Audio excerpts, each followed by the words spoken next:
தலைப்பில் நமக்கு சிந்தனை உரை வழங்க வருகை தந்திருக்கு அன்புக்கும் மரியாதைக்கும் உரிய உமா ஸ்ரீகாந்த் அம்மா அவர்களை அன்போடு வாழ்த்தி வணங்கி வரவேற்கின்றோம்.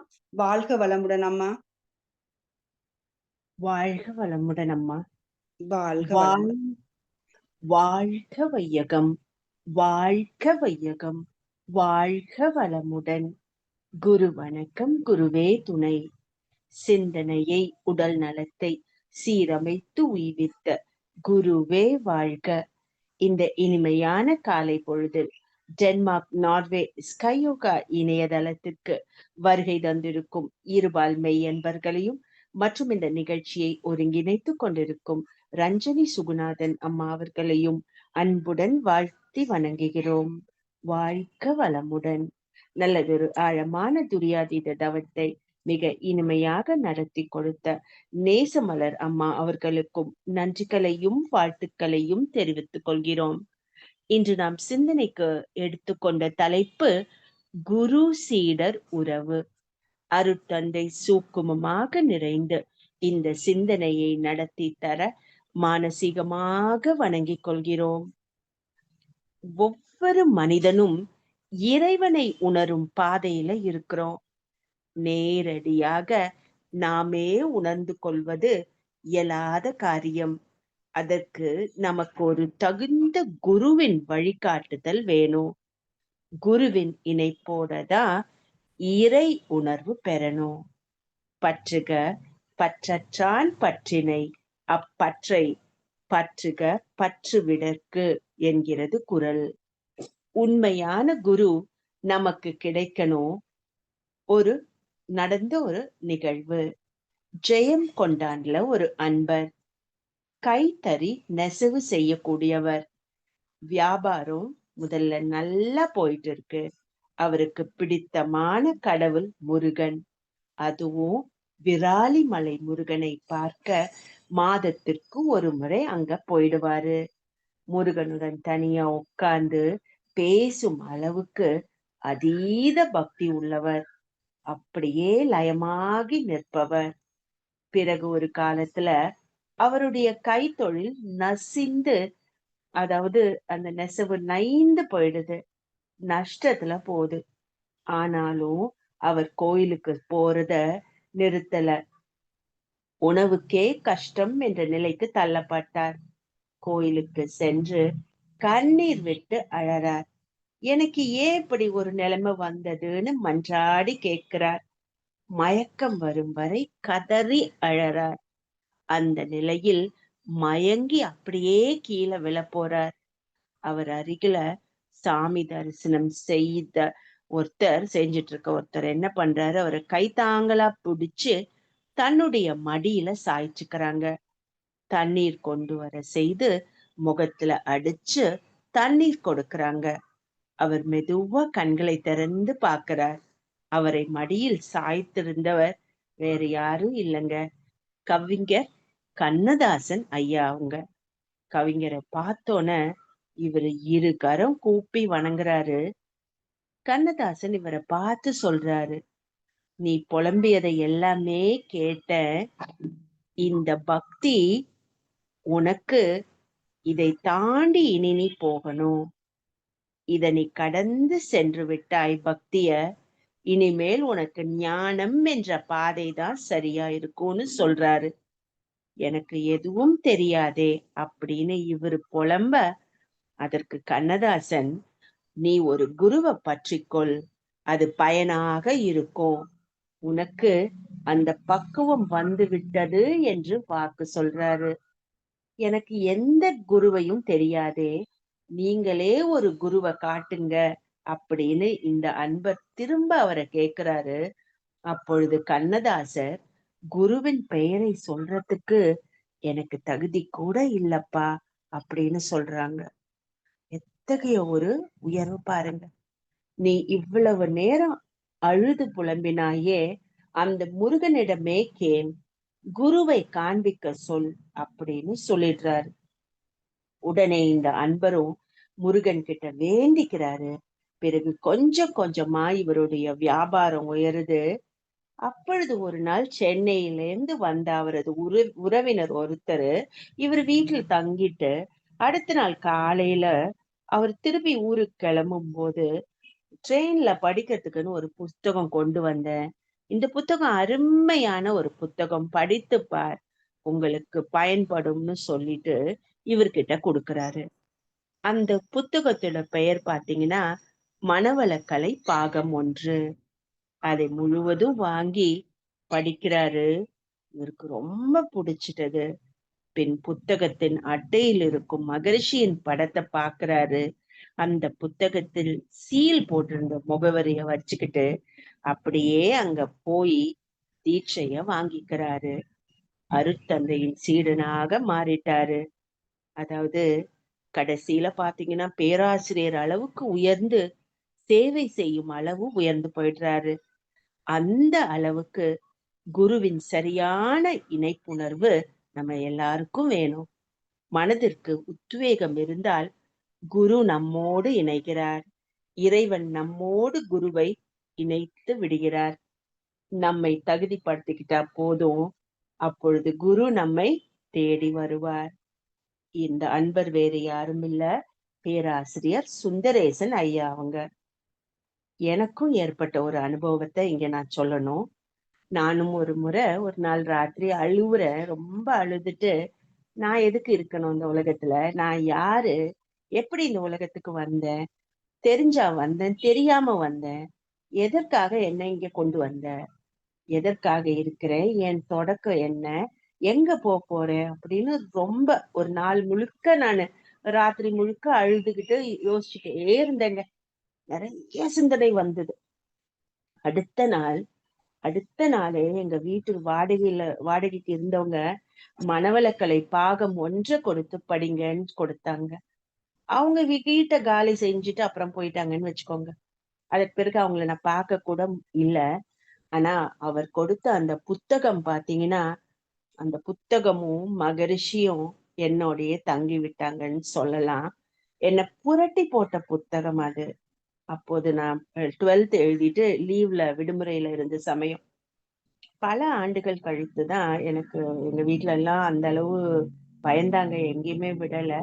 அப்புறமா பாத்தீங்கன்னா அருட்தந்தையின் மகள் சகுந்தலா அம்மா கிட்ட நான் தீட்சை வாங்கிட்டேன்.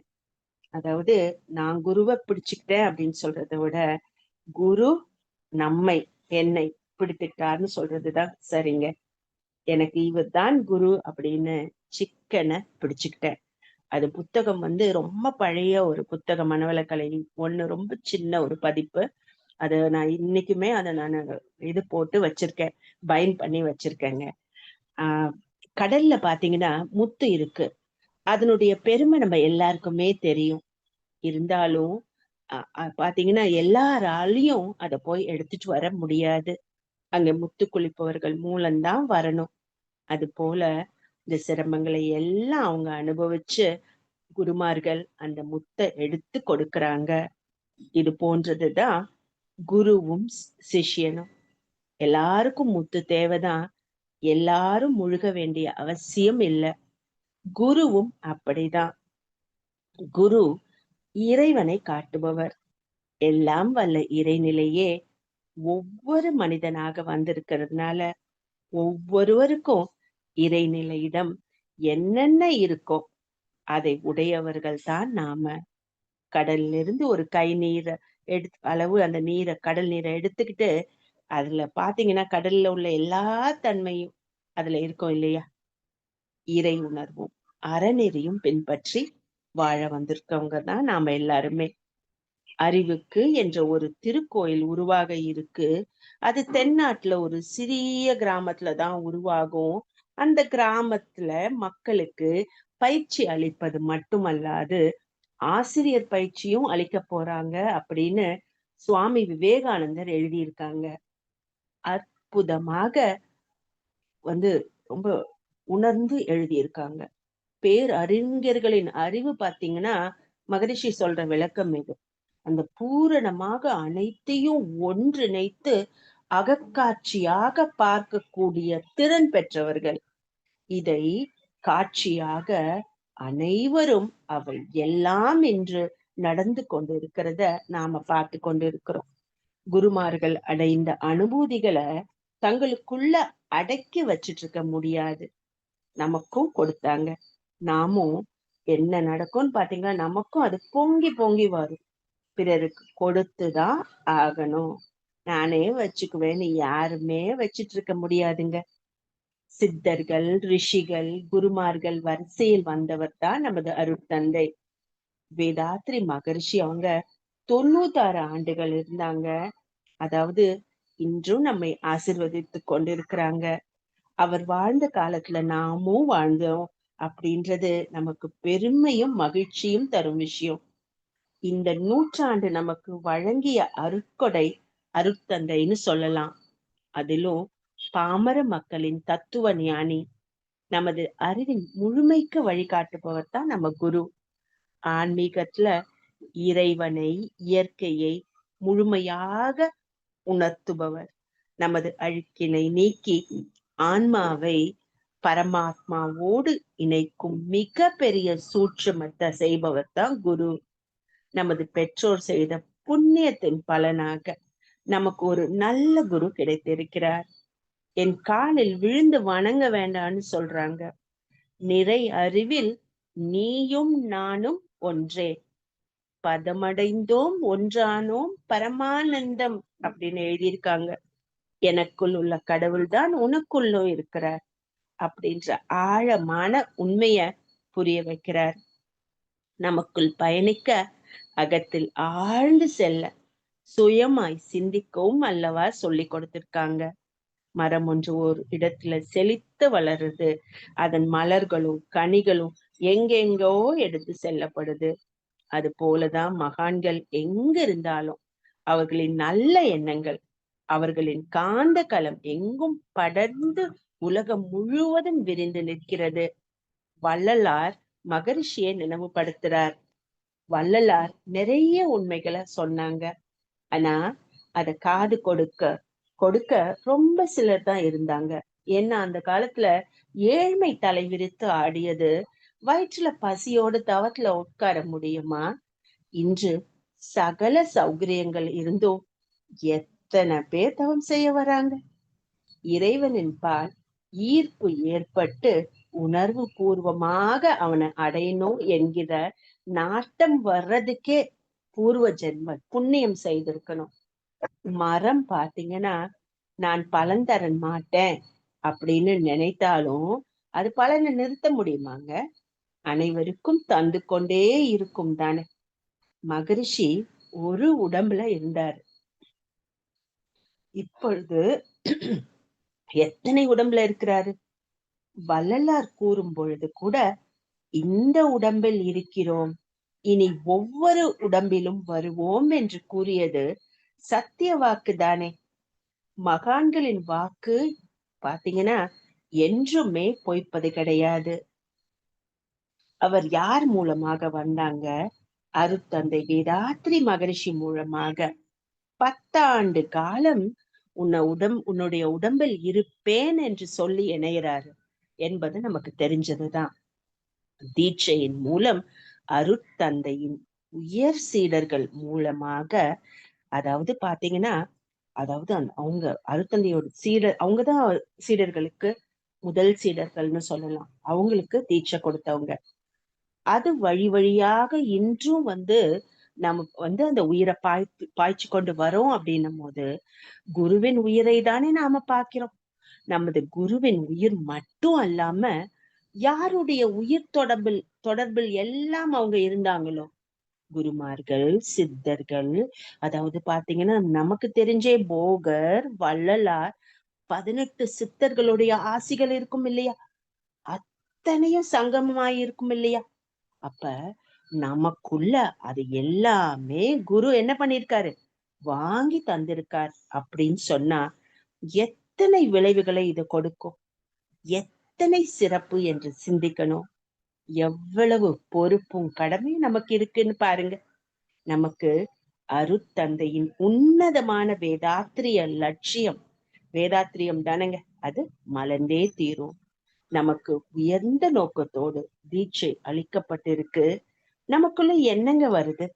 நாமும் நம்மால் முடிந்த தொண்டை செய்யணும் அப்படின்னு சொல்லிட்டு தான் எல்லாருக்குமே இருக்கு. இவற்றை உணர்ந்து கற்றுக்கொள்ள தானாக இங்கு வந்து சேர்றாங்க பாருங்க. எவ்வளவு பேர் இன்னமும் வந்து இதனுடைய நம்ம இந்த ஃபீட்பேக்ஸ் எல்லாம் கொடுப்பாங்க ஆழியார்ல. பாத்தீங்கன்னா அவ்வளவு சிறப்பா இருக்கும். இதை விட பெருமை குருவுக்கு என்ன இருக்க முடியும்? விதவிதமா கேக்குறோம் இல்லையா அவங்க வாழ்க்கையில. இந்த வேதாத்திரியம் நடத்தின உன்னதத்தை இல்லையா, இவ்வளவு மக்களின் மனதை அல்லவா சம்பாதித்து வச்சிருக்கிறார் நம்ம அருட்தந்தை. நமது குருபிரான் குருவின் பெருமை என்னன்னு சொன்னா, உன்னையோ கடவுளையோ அறியவென்றால் ஒரு குறுக்கு வழி உண்டு. உள் உணர்ந்து தன்னை அறிந்து அந்த நிலையில் நிலைத்து வாழும் தனி கருணை வடிவமான குரு. அந்த குருவின் பாதம் நம்ம சரணடைந்தா இது எல்லாமே சாத்தியமாகும். எந்த இடத்துல இடர் வந்தாலும் என்ன நினைச்சு கொள்ளுங்க, நாங்க இருப்பேன் அப்படின்னு சொல்வாரு. நினைச்ச மாத்திரத்திலேயே உயிர் கலந்து விடுவேன்னு சொல்றாரு. உங்களுக்கு பயமா இருந்தா என்ன நினைங்க, அப்படியே வந்து யார் உங்களுக்கு தொந்தரவு கொடுத்தாலும் முழுங்கி விடுவேன்னு சொல்லுவாங்க குரு. அப்ப இப்படி ஒரு குரு சொல்வார் என்றால் இதை விட ஒரு பாக்கியம் என்ன இருக்க முடியும்? இந்த வாய்ப்பை நாம நன்கு பயன்படுத்தி கொள்ளணும். இத அனுபவமாவே நாம பல இடத்துல நாம என்ன பண்ணிருப்போம், இத உணர்ந்திருப்போம். உங்களை எல்லாரையும் பேச சொன்னா அத்தனை அனுபவம் வந்து இங்க விழும் என்பது நிதர்சனமான உண்மை. மனித குலத்திற்கு அளிக்கப்பட்ட அன்பளிப்பு தான் குருமார்கள். தெளிவு குரு உரல் சிந்தித்தல் தானே என்று திருமூலர் மகான் சொன்னது நம்மை விட உயர்ந்த ஒன்றால் மட்டும்தான் நம்மை தூண்டி நல்வழிப்படுத்த இயலும். அப்போ அத்தகைய குருவோடு மனதை பொருத்தி அந்த நினைவோடு செயல் செய்யணும். அருட்தந்தை வாழ்ந்து காட்டிய மகான். இல்லற வாழ்வில் இருந்து கொண்டு தவம் எப்படி செய்வது என்று தவ வாழ்வை இல்லறத்துக்குள் புகுத்தியவர். எது செய்தாலும் விளைவு உண்டு அப்படின்ற கர்ம யோகத்தை நம்ம வாழ்வில கொண்டு வந்தவர். உண்மைகளை இப்ப பயப்படுறோம் இல்லையா, ஒரு சின்ன தவறு செய்யறதுக்கு கூட இது திரும்பி வந்துட்டான்ற நினைவும் கூடவே வருது இல்லையா, அது உத்தமம்.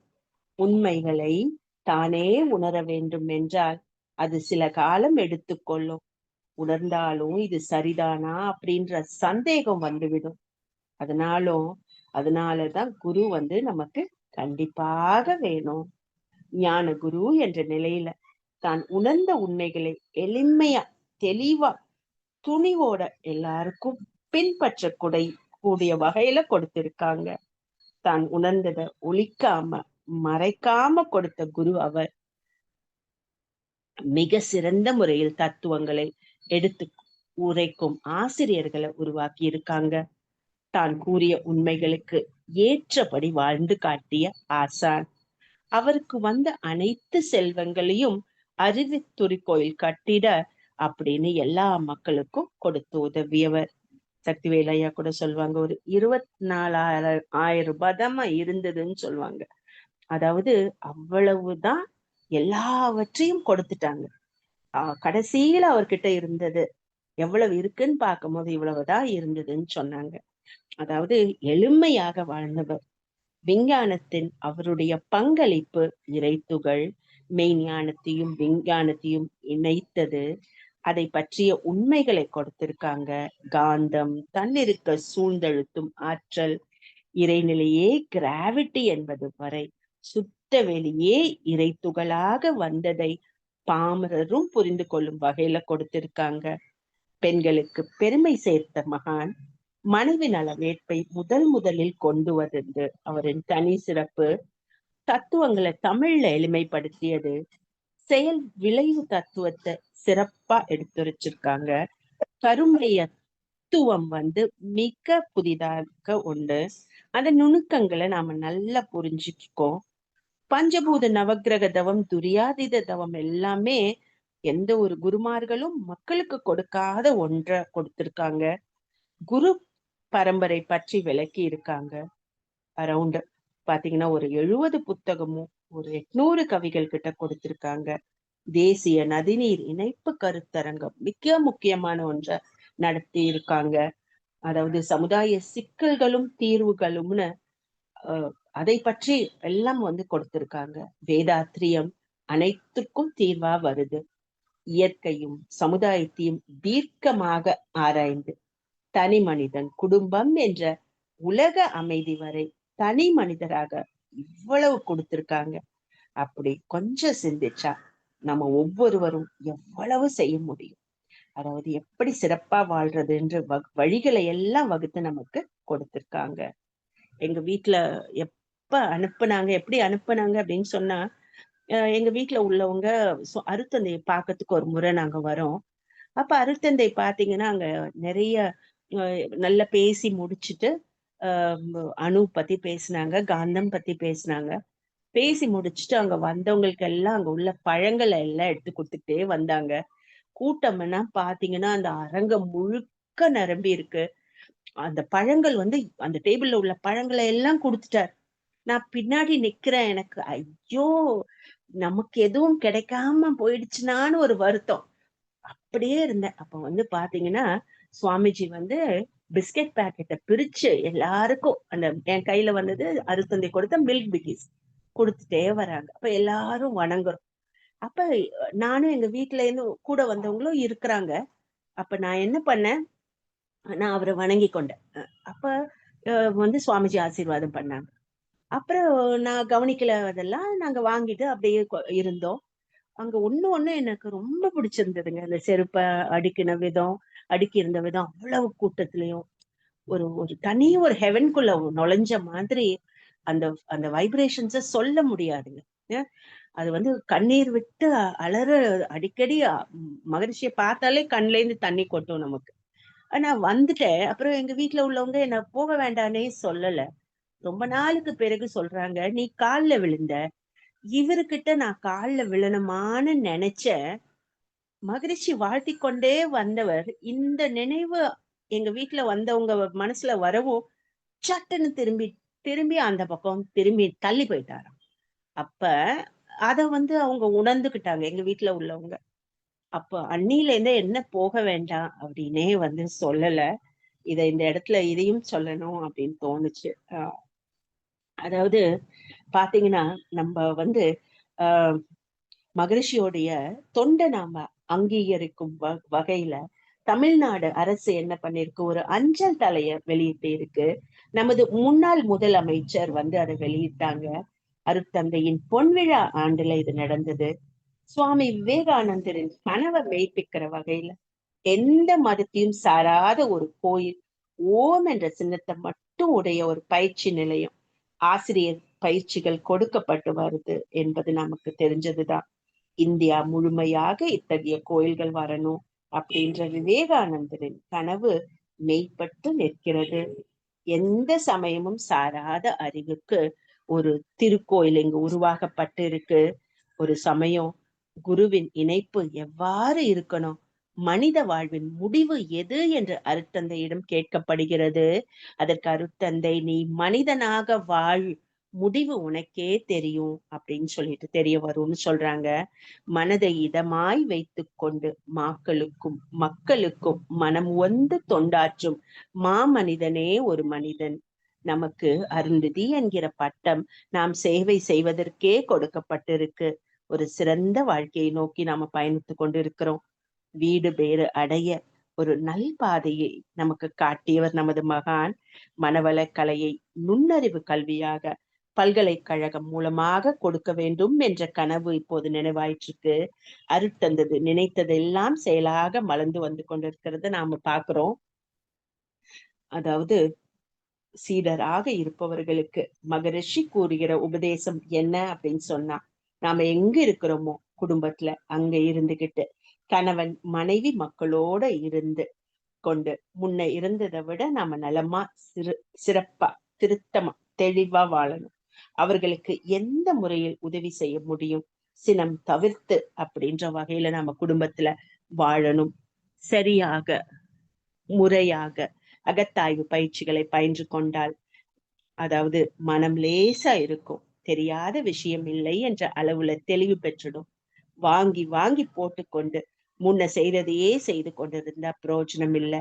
நல்லது எது என்று தெரிந்து விட்டது. அதை பயிற்சி செய்து பலன்களை பார்க்கிறோம், தெரிந்து கொள்கிறோம், பின் அதை உறுதிப்படுத்திக் கொள்கிறோம்.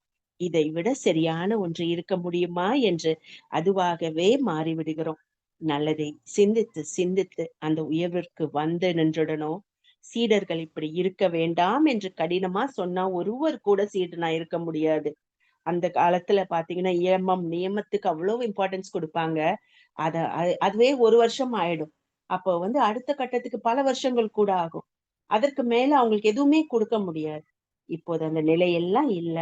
நேரடியாக உபதேசத்தை எடுத்துக்கொண்டு நாம பயிற்சி செய்யும் பொழுது, அதாவது அந்த தெளிவு பெற்றுக் கொள்ளலாம் என்பது குண்டலினி யோகத்தின் தனி சிறப்பு. தெரிந்தோ தெரியாமலோ உலகம் முழுவதும் இதை தேடிக்கொண்டிருக்காங்க. நல்ல முறையில நாம உணர்ந்து பின்பற்றி பயனை எல்லாம் தெரிந்து கொள்ளணும். பின் மற்றவர்களுக்கும் தெரிவிக்கும் கொள்ளணும்.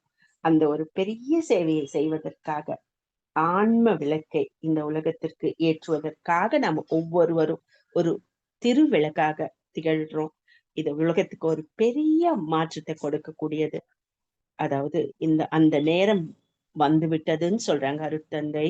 அப்ப உங்களோட சேர்ந்து நானும் உங்களோட இணைந்து கொண்டு நம்மோட பங்கு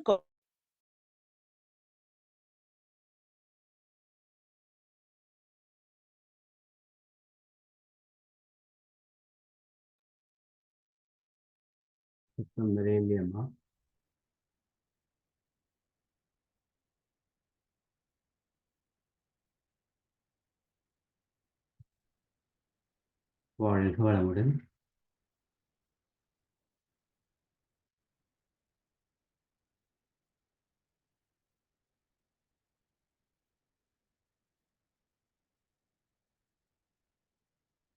இருக்கிறோம். வழி நின்று குருபிரான் கற்பித்த அனைத்தையும் கற்றுக்கொண்டு வாழ்க்கையில் கடைபிடித்து பிறருக்கும் கற்பித்து மனவளக்கலைகள் அதிக மனவளக்கலை அன்பர்கள் உருவாக நம்மால் தொண்டை காணிக்கையாக செலுத்துவோம் என்று கூறி வாழ்வாங்கு வாழ்வோம் என்று வாழ்த்தி நல்லதொரு வாய்ப்பை நல்கிய இறைமைக்கும் குருவிற்கும் நன்றிகளை உரியதாக்கி மற்றும் ஸ்கையோகா நார்வே டென்மார்க் ஜூம் வழி குழுமத்திற்கு மற்றும் இந்த நிகழ்ச்சியில் இணைந்து செவி மடத்து சிறப்பித்துக் கொண்டிருக்கும் அன்பு உள்ளங்களுக்கும் தொகுப்பாளர்களுக்கும் பின்புலத்தில் இருந்து உதவி கொண்டிருக்கும் நண்பர்களுக்கும் தொழில்நுட்ப வல்லுநர்களுக்கும் உளமார்ந்த நன்றிகளையும் வாழ்த்துக்களையும் உரியதாக்கி நிறைவு செய்து கொள்கிறோம்.